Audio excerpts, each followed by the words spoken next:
नमस्कार दोस्तों, मैं प्रवीण स्वागत करता हूं आप सबका आपके चैनल द फाइनेंस योडा में। आज के वीडियो में हम देखेंगे कि ITR 4 ऑनलाइन कैसे फाइल करना है under section 44 AD presumptive scheme के चलते। तो चलिए शुरू करते हैं। रिटर्न फाइल करने से पहले कुछ बेसिक चीज़ें हमें ध्यान रखनी पड़ेंगी, वो हम देख लेते हैं। सबसे पहले टोटल 3 चीज़ें हैं। सबसे पहले हमें सारी की सारी डिटेल्स जो हैं वो एक जगह कंसोलिडेट करके रेडी रखनी पड़ेगी। इससे रिटर्न फाइल करने में हमें आसानी रहेगी। दूसरी चीज़, हमें 26AS ऑनलाइन चेक करना पड़ेगा रिटर्न फाइल करने से पहले और देखना पड़ेगा कि उनमें क्या एंट्रीज आ रही हैं। और तीसरी चीज़, हमें AIS और TIS स्टेटमेंट ऑनलाइन चेक करना पड़ेगा।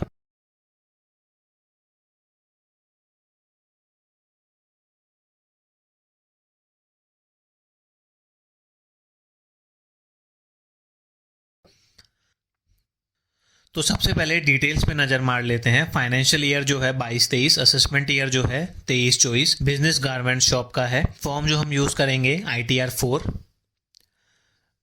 Books of accounts SSC maintain कर रहा है? नहीं। ITR 4 हम कैसे फाइल करेंगे? Under presumptive scheme. टर्नओवर कितना है एसएससी का? वो एसएससी ने हमें ऑलरेडी बताया हुआ है 16-25-600। प्रॉफिट कितना है? 319-620, जो लगभग 20% के आसपास होता है। अब कुछ फाइनेंशियल डिटेल्स देख लेते हैं। इन्वेंट्री कितना है? 476,110, ये हमें क्लाइंट ने ही बताया है। क्रेडिटर्स यानी कि ट्रेड पेबल्स कितने हैं? 31,600। डेटर्स या ट्रेड रिसीवेबल्स 265,780 और कैश इन हैंड 74,888। उसके अलावा सेविंग्स बैंक इंटरेस्ट है 2,055 रुपए का। TDS 26AS और AIS TIS हम ऑलरेडी चेक कर चुके हैं और कोई भी ट्रांजैक्शन या इन्वेस्टमेंट एसएससी के नहीं है। तो अब हम सीधा रिटर्न फाइलिंग के लिए प्रोसीड करते हैं। आपको अपने ब्राउजर पे इनकम टैक्स लॉगिन लिखना है और eportal.incometax.gov वेबसाइट पे जाना है। यहाँ पे आप अपना पैन नंबर एंटर करेंगे जो आपकी लॉगिन आईडी रहेगी। लॉगिन आईडी डालने के बाद कंटिन्यू पे क्लिक करना है। इसके बाद आप अपना पासवर्ड मेंशन करना है। पासवर्ड मेंशन करने के बाद कंटिन्यू पे क्लिक करना है। अब हमें ई फाइल में जाना है। ई फाइल में इनकम टैक्स रिटर्न में फाइल इनकम टैक्स रिटर्न पे क्लिक करना है। Assessment year 2023-24, mode of filing online, continue पे क्लिक करना है। यहाँ पे स्टार्ट न्यू फाइलिंग पे क्लिक करना है। हमारा स्टेटस इंडिविजुअल है एसएससी का, तो हम वो करके कंटिन्यू पे क्लिक करेंगे। ITR फॉर्म हम ITR 4 यूज़ कर रहे हैं। ITR 4 सेलेक्ट करके प्रोसीड विथ ITR 4 पे क्लिक करना है। ये विंडो ओपन होगी। उसके बाद आपको लेट्स गेट स्टार्टेड पे क्लिक करना है। अब आप देख सकते हैं ये पूछ रहा है हमसे हम रिटर्न क्यों फाइल कर रहे हैं। हमारी taxable income basic exemption limit से ज़्यादा है, इसलिए हमने वो सिलेक्ट करके कंटिन्यू पे क्लिक किया है। अब ये हमारा रिटर्न फाइलिंग का समरी का पेज आ गया। इसमें बहुत सारे टैब्स आएंगे, personal information, gross total income, disclosure, deduction etcetera. आपको टैब वाइज टैब प्रोसीड करते जाना है और डिटेल्स भरते जानी है। तो सबसे पहले जो पर्सनल इन्फॉर्मेशन वाला टैब है हम उसे कंप्लीट करेंगे। उस टैब पे आपको क्लिक करना है।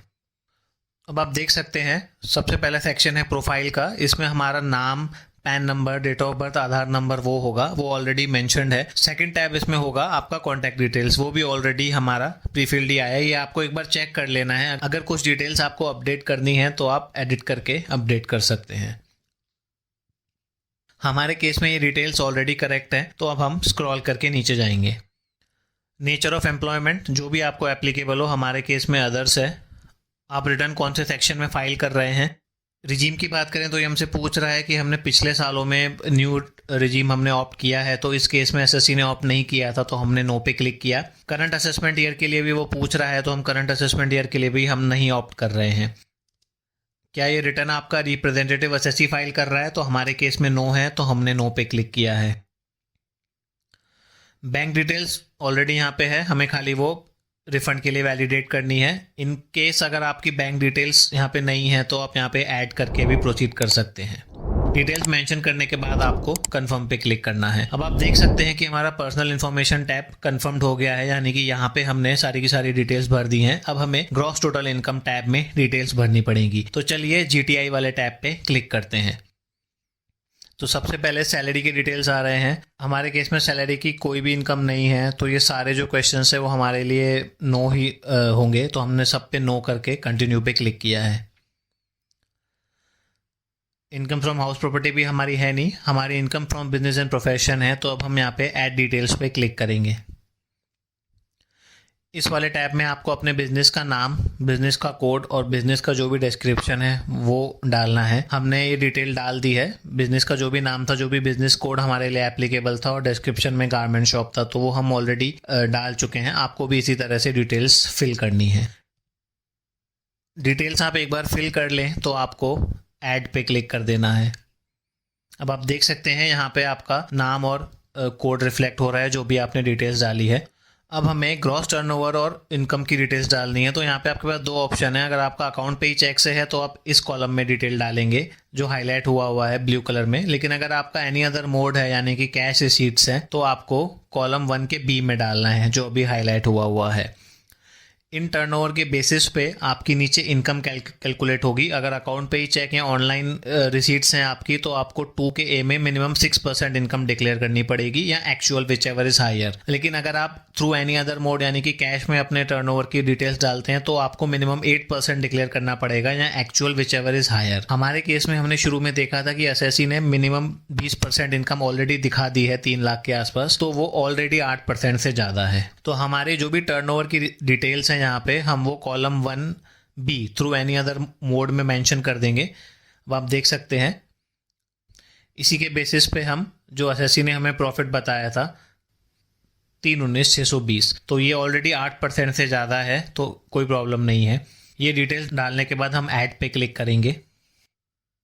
अब आप देख सकते हैं हमारे बिजनेस प्रोफेशन की इनकम बाहर रिफ्लेक्ट हो रही है। इसके अलावा एसएससी का सेविंग बैंक इंटरेस्ट का इनकम था तो हम यहाँ पे वो मेंशन कर देंगे हमारी। और इसके अलावा कोई भी अदर सोर्स की इनकम नहीं है तो सब पे नो ही रहेगा। अगर आपकी कुछ है तो आप यस करके वो मेंशन कर सकते हैं। डिटेल्स डालने के बाद आपको कंटिन्यू पे क्लिक करना है। एक बार फिर से हम देख लेते हैं।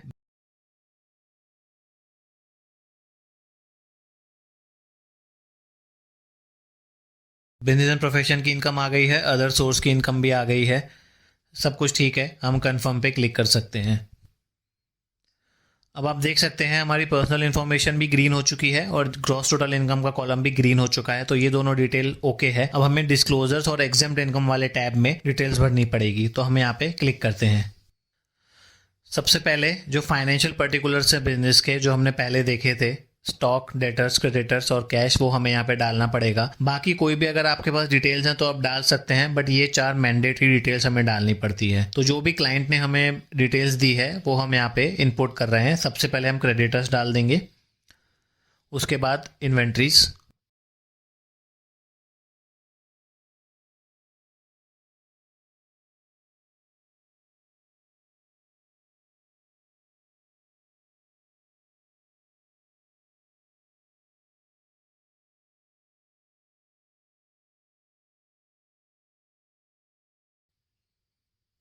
उसके बाद डेटर्स और लास्ट में कैश। डिटेल्स डालने के बाद ऐड पे क्लिक करना है। अब आप देख सकते हैं हमारी डिटेल्स बाहर रिफ्लेक्ट हो रही हैं। इसके अलावा हमारी और कोई भी हमें रिपोर्ट कुछ नहीं करना है, तो हम कंफर्म पे क्लिक करेंगे। अब आप देख सकते हैं personal information, gross total income और disclosures and exempt income green tick आ गया है, कंफर्म्ड हो गया है। अब हमारा जो नेक्स्ट स्टेप आएगा वो आएगा टोटल डिडक्शंस का। इसमें जो भी अगर आपके कुछ इन्वेस्टमेंट हैं या कुछ डिडक्शंस हैं वो आपको यहाँ पे मेंशन करने पड़ेंगे। तो चलिए इस टैब पे क्लिक करते हैं।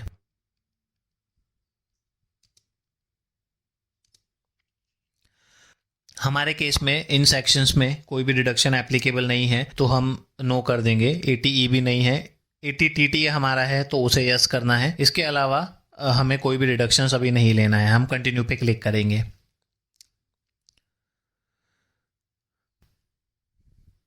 उसके बाद ये हमारे पास विंडो ओपन होगी। इसमें अब आप नीचे जाएंगे तो शो ऑल डिडक्शंस पे आपको क्लिक करना है।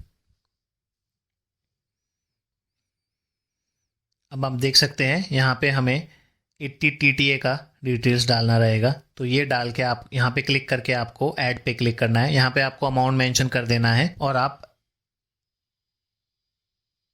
ऐड पे क्लिक कर सकते हैं।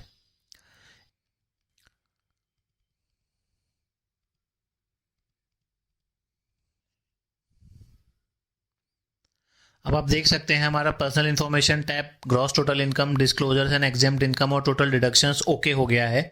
अब हमें टैक्स पेड वाले कॉलम में जाना है, तो हम उस पर क्लिक करेंगे। आगे बढ़ने से पहले आई थिंक हमने इनकम फ्रॉम अदर सोर्स में 2055 की जगह 2505 मेंशन कर दिया था, तो पहले उसको रेक्टिफाई कर देते हैं। सेव पे क्लिक कर देंगे। अब कंटिन्यू करते हैं। टैक्स पेड वाले कॉलम पे क्लिक करना है। क्लिक करने के बाद यह विंडो ओपन हो जाएगी। हमारे केस में कोई भी टीडीएस नहीं कटा है और हमें कोई टैक्स पे भी नहीं करना है, तो ये सारे डिटेल्स जीरो रहेंगे। हमें कंफर्म पे क्लिक कर देना है। अब आप देख सकते हैं सारे टैब कंफर्म हो गए हैं except for total tax liability. अब हमें उस टैब पे क्लिक करना है और एक बार उसको भी कंफर्म कर देना है। तो चलिए क्लिक करते हैं। आप देख सकते हैं ये एक बार बोल रहा है कि आपकी टैक्स लायबिलिटी जो सिस्टम ने कंप्यूट कीजिए वो आप वेरीफाई कर लीजिए। हमारा बिजनेस एंड प्रोफेशन का डिटेल्स आ गया है, सेविंग्स इंटरेस्ट का डिटेल्स आ गया है और ATTTA का भी आ गया है। सारी डिटेल्स ओके हैं, कंफर्म पे क्लिक करना है। अब आप देख सकते हैं सारे के सारे टैब्स आपके ग्रीन हो जाएंगे, बाजू में ग्रीन से कंफर्म भी लिखा हुआ आ जाएगा। अगर आपको रीचेक करना है तो आप एक बार रीचेक कर सकते हैं। हमने ऑलरेडी डबल चेक कर लिया है, सारे डिटेल्स ओके हैं। एक इनकम फ्रॉम अदर सोर्स में थोड़ा सा टाइपो एरर हुआ था, वो भी हमने रेक्टिफाई कर दिया है। ऑल गुड टू गो है, तो अब हम प्रोसीड पे क्लिक करेंगे। प्रोसीड पे क्लिक करने के बाद आपके सामने यह विंडो ओपन हो जाएगी। कुछ यहाँ पे भी अगर आपको डिटेल में चेक करना है तो आप शो डिटेल्स करके चेक कर सकते हैं। ग्रॉस टोटल इनकम में जो भी डिडक्शंस में, टैक्सेबल इनकम में जो भी आपने पीछे वैल्यूज डाली है, ये एक बार वापस से आप रिव्यू कर सकते हैं। सब ओके है। हम प्रीव्यू रिटर्न पे क्लिक करेंगे। यहाँ पे अब अभी वेरिफिकेशन पेज आ जाएगा। यहाँ पे आपको एक बार चेक कर लेना है। जो कैपेसिटी है एसएससी की वो आपको सेल्फ मेंशन करनी है, अगर एसएससी खुद फाइल कर रहा है तो। बाकी सब डिटेल्स फाइन है, एक बार डबल चेक कर लेनी है। अगर सब कुछ ठीक है तो प्रोसीड टू प्रीव्यू पे क्लिक करना है। अब यहाँ पे आप आपके रिटर्न का पूरा प्रीव्यू देख सकते हैं, किस तरह से इन्फॉर्मेशन रिफ्लेक्ट हुई है और इसमें आपका सारा डिटेल्स आ जाएगा। आपके बेसिक डिटेल्स, आपका आधार, आपका पैन, आपका डेट ऑफ बर्थ, आपका एड्रेस और आपके इनकम डिटेल्स, टैक्स की डिटेल्स भी सब कुछ आ जाएगा। ये सब आपको वेरीफाई कर लेना है। कुछ चेंजेस हैं तो आप पीछे जाके एडिट कर सकते हैं। हमने ऑलरेडी वेरीफाई कर लिया है, हमारे केस में कोई भी अभी प्रॉब्लम नहीं है। तो अब हम आगे बढ़ेंगे। ठीक है, आगे बढ़ने के बाद आपको यहाँ पे नीचे जब आप स्क्रॉल करेंगे तो ये वेरिफिकेशन वाला वापस से आ जाएगा। ये सब कुछ ठीक है, हमने ऑलरेडी चेक कर लिया है। हमें प्रोसीड टू वैलिडेशन पे क्लिक करना है। तो आप देख सकते हैं यहाँ पे हमारा वैलिडेशन सक्सेसफुल है, कोई भी एरर नहीं आया है। अब हम वेरिफिकेशन करेंगे रिटर्न का। आपके पास बेसिकली 3 ऑप्शन रहेंगे, ई वेरीफाई नाउ, ई वेरीफाई लेटर या वेरीफाई वाया ITR फी। अब आपको ई वेरीफाई नाउ करना है तो आप ई वेरीफाई नाउ कर सकते हैं। उसके केस में आपको आधार बेस्ड OTP से ऑथेंटिकेट करना पड़ेगा। ई वेरीफाई लेटर आप करेंगे तो रिटर्न अभी सबमिट हो जाएगा, लेकिन आपको उसको 30 दिन के अंदर अंदर वेरीफाई करना पड़ेगा। और वेरीफाई वाया ITR वी मतलब आपको इसमें सबमिट करना है, उसका प्रिंट निकालना है, फिर साइन करके CPC बेंगलुरु में भेजना है। अभी हमारे केस में जब हम रिटर्न फाइल कर रहे थे तो क्लाइंट अवेलेबल नहीं था, तो हमने ई वेरीफाई लेटर करके रिटर्न सबमिट कर दिया है। अब हम कंटिन्यू पे क्लिक करेंगे, यहाँ पे सबमिट कर देंगे। तो आप देख सकते हैं हमारा रिटर्न सबमिट हो गया है और हमें 30 दिन के अंदर अंदर इसको वेरीफाई करना है, वो हम बाद में कर देंगे। वीडियो को देखने के लिए धन्यवाद दोस्तों। उम्मीद करता हूँ आपको ये वीडियो हेल्पफुल रहा होगा। ऐसा ही और कंटेंट देखने के लिए हमारे चैनल द फाइनेंस जोड़ा को सब्सक्राइब कीजिए। धन्यवाद।